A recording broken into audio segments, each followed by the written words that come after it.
It is a blessing to be here with Children of Promise. This is our 4th year in a row of hosting a pop-up shop.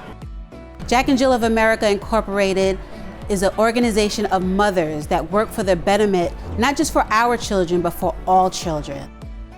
We are happy to be here to support Children of Promise and their phenomenal executive director, Ms. Sharon Content.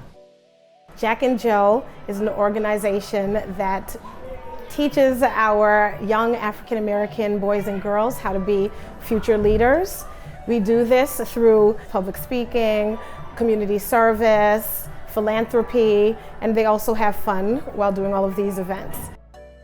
We run our Children of Promise pop-up shop, where donated items are distributed to the families that are served by Children of Promise.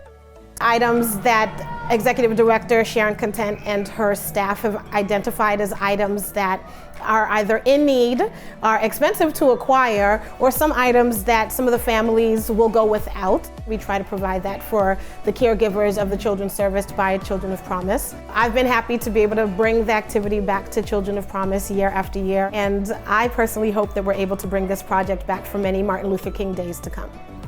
Thank you, CPNYC. Thanks, Jack and Jill, Children of Promise, for the supply that y'all give out today. I would like to thank CPNYC for the event they have today. I would also like to thank Jack and Jill for the products that me and my family need. We thank you so much. Please come again. Love you all.